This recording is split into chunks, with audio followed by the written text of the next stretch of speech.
guy's first game, and when you look back historically at quarterbacks' first games, especially playing on the road, I don't care how bad the defense is, there's going to be that adjustment period. And supposedly Carr has done a great job studying the playbook. He knows, he comes in as prepared as anyone in his first game, especially given the fact that a week ago it looked like Shaw was going to start. But I'm still not sold on Carr because of that fact that you don't know what you're going to get in an actual NFL game against a first-string defense. And as bad as the Jets secondary is, they are still an NFL first-team defense. And any kind of pressure that Carr may not have seen in the preseason, that he will see with the Jets front seven that's pretty good, how is he going to react to that? Is he going to need as much time as he had in the preseason to throw? And if he does, and he doesn't get that time, is it going to rattle him? Is it going to throw him off? Is he going to make forced throws? That's why I don't want to take a chance on a guy like Carr. I don't mind. I wouldn't mind if I had an extra bench spot and I had, I needed a backup quarterback. Pick him up, absolutely. You just don't know what you're going to get if you're thrust in the position of starting a guy like that. Now, I was looking around for sleepers, and that was one that I said, well, this may be, especially if you screwed up at quarterback in your draft and you didn't necessarily come away with a strong starting quarterback. I'll tell you who I think is going to have another. This one's not a sleeper. I think I'm looking at Foles in Jacksonville there. Jacksonville, I don't look for much out of them this year, and Foles has got a lot of targets. We know how that offense is. I don't know if he explodes like some people think, but against Jacksonville, I think he's going to have a pretty good first week. I think you're right. I think I'm not high on Foles as a top rung or even a second rung quarterback, but I think that he's going to pick and choose his spots. He's got 6 games against the Redskins, Giants, and Cowboys this season. I think Foles will be a great streaming quarterback when he has defenses he can take advantage of. I'll give you 2 more, since we're on the subject of quarterbacks. There's 2 more that I think would be better than Carr, maybe not as good as Foles this week.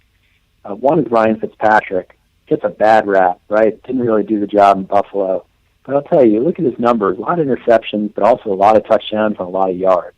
I think the Texans, with DeAndre Hopkins, Andre Johnson, a decent enough passing attack against a Redskins defense that really can't stop anyone. I see Fitzpatrick having a big game. And the same thing for Sean Hill against the Vikings. Both of these quarterbacks are playing at home. And both these guys have plenty of weapons, and both these guys are playing secondaries that are hurting. I see both those guys being better options than Carr simply because they're more experienced, and they can expose the defense, I think, more creatively than a guy coming in for his first NFL game. I got a question for you. There's a little different way, and maybe you don't have an answer for this. And if I'm catching you unprepared for this, but maybe for more bold players, for somebody who's really looking to be aggressive in the way they play, do you got one or 2 number ones where this is by name value and by star power, this guy starts, that you would sit this week because of the matchup? Oof, that's a great question. I have Eddie Lacy. I have one team where I get to start 2 running backs. I have Lacy, Doug Martin, and Reggie Bush. I've gone back and forth on whether to bench Lacy.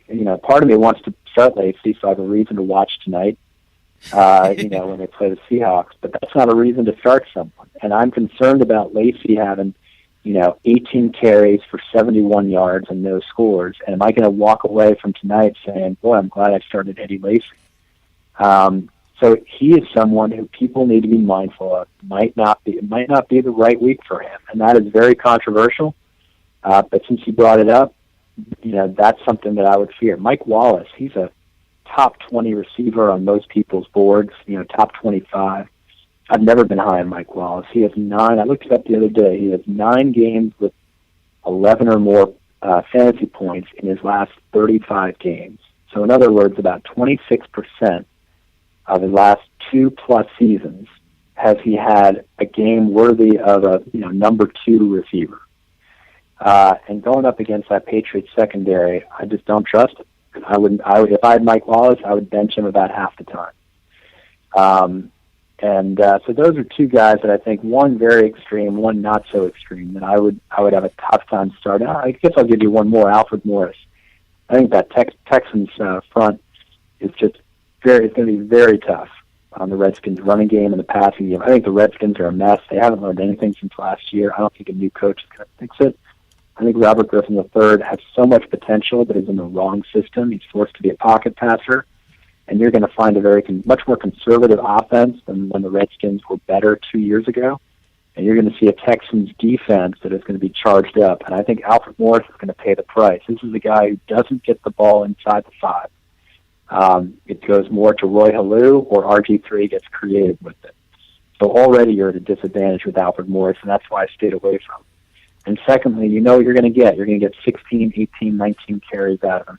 He's going to get about 80 to 90 to 100 yards at the most, and that's it. And I don't want to start a guy like Alfred Morris if I'm looking against that Texans defense. I think getting no more than 7 or 8 points. I'll tell you what, man, talking about advice you gave and staying away from guys, I was just thinking, looking at some of my notes here, twice I had the opportunity and I stayed away from Toby Gerhart. I'm thinking, man, I said, number one, BJ said, no, don't buy the hype on this guy. And number two, I'm going, man, when is Jacksonville ever going to run the ball? They're going to be down and they're going to be passing all the time. So when are they ever going to utilize this rushing attack, you know? So that's right. And they've got 3 backup running backs who are, I'm sorry, right. Yeah, you got Todman there, and who's the other one? Denard Robinson. You know, yes. These guys are younger, faster, and I think it's only a matter of time before you're going to start to see people talk about Gerhart as a running back in committee. And if you're taking a 4th round, 6th round pick on a guy like Gerhart who's unproven, with guys younger, faster, and I think better than him, I mean, I think he's the starter by default because Jacksonville is fortunate enough, hey, we got him away from Minnesota. He's ours now. Great, let's use him. Well, I think they're going to get a rude awakening early on, but the only way they're going to stay in games is to Chad Henne's arm, and you know, with guys like Marquise Lee and Cecil Shorts running downfield. So, yeah, you're absolutely. I mean, that's what I'm going with. If I'm wrong on Gerhart, I will apologize to you personally and on the air. But yeah, guys like Gerhart, you know, you see all these experts. I'm just going to go on a little rant here, J.R. Yeah. You see all the expert sites, a lot of them have the same top 10, top 20 guys with very few variations. I wouldn't be surprised if they're looking at each other's rankings, kind of, you know, that makes sense.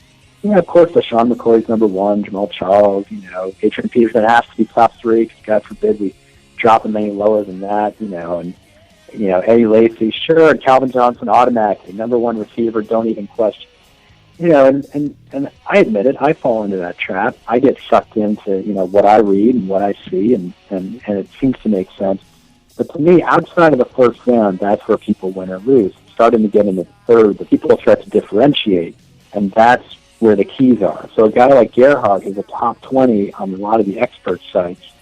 I'm picking outside the top 35 because I don't see it. And I'd like to see more of that kind of bold predictions from a lot of the expert sites, where they take a guy like a Mike Wallace, or they take a guy like a Greg Olson or Vernon Davis, let's say, who I think is going to have a real down season in San Francisco for a variety of reasons, including the health of Michael Crabtree and the inability of Colin Kaepernick, in my opinion, to get to that next level. And I'd like to see someone pick Vernon Davis outside the top 10. I certainly have.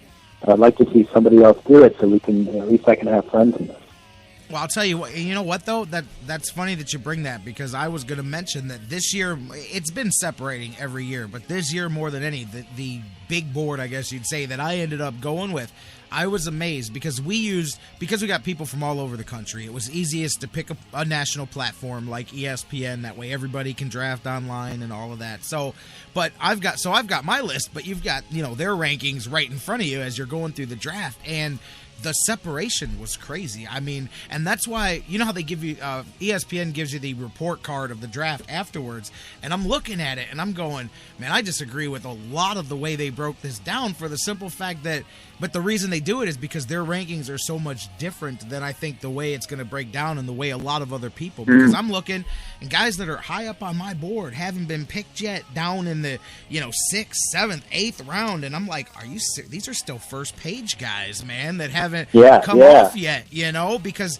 ESPN's got them ranked 100 slots lower than where I had them at or whatever. And I said, man, I just was interested in that, man. But maybe that's a sign of doing more research, you know, every year, seeing a little more separation. But I mean, like we talk about all the time, everybody else is just going off what ESPN tells you. Auto pick takes the next guy, whatever. So clearly, everybody's going to finish with the same bad advice if you don't do it otherwise, you know?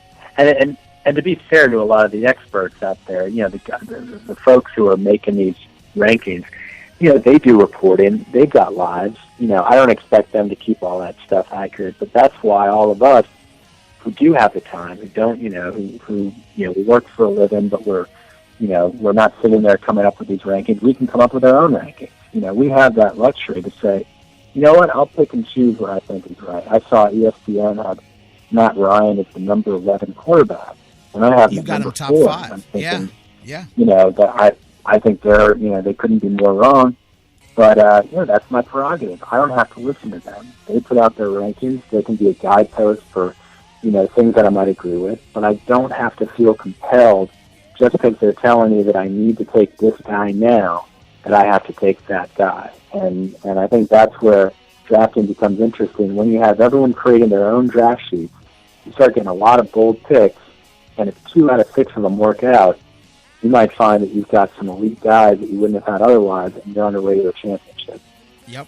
I'm telling you, I can't wait till the second half of the season. It's funny, too, because I was preparing for ours, and it's a deep draft. It's 14 teams, 16 rounds, you know, so it's definitely deep. And then I played in another one over the weekend, a buddy of mine, and he's like, yeah, man, you do it over the phone. And it was in person, but I couldn't make it, so I did it over the phone.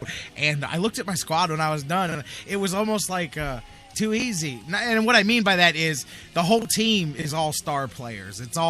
You're like, oh, because we went 8 teams, and it was only, I think they only went 13 rounds or something like that. So I'm like, wow, what a difference here. I was prepared for a much deeper draft in a couple of days, so this one caught me by surprise, you know, when I'm still grabbing star players in the 8th round. You know? That's right.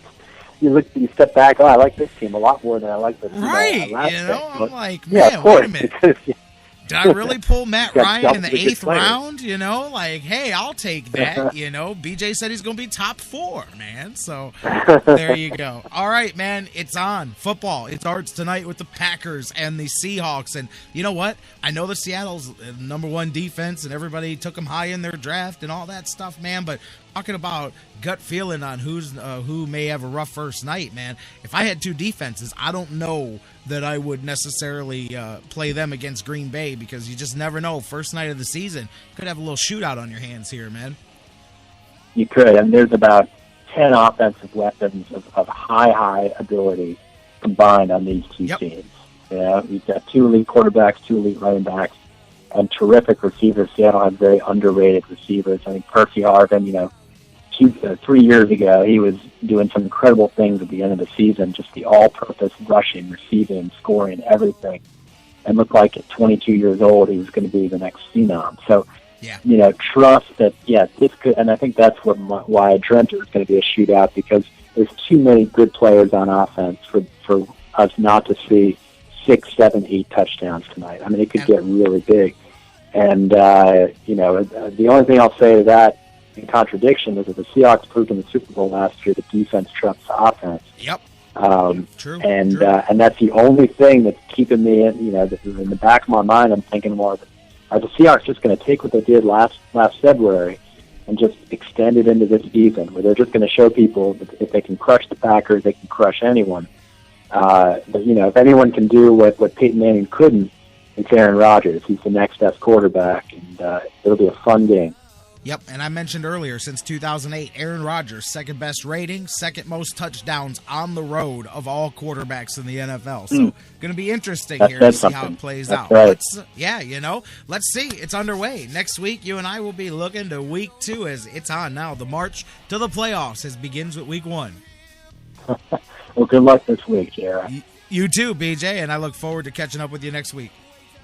Same here, man. Bye. All right. And you guys, any questions, late minute, last minute, over the weekend, Sunday morning, tweet at BJ Rudell on Twitter. You guys can tweet him and ask him your questions, and he will have your advice for you real time. And, of course, every Thursday, 1:30, right here on the Sports Fix. Let's get the last break out of the way. When we come back, we're going to wrap things up here. We'll set the stage for tonight with the Indians and Max Scherzer, and there's a football game tonight. Ohio State, Notre Dame signed a series. We'll talk about all of that. Kyrie doing well in the FIBA World Cup, all of that. We'll wrap up the show in style coming up next, and we'll set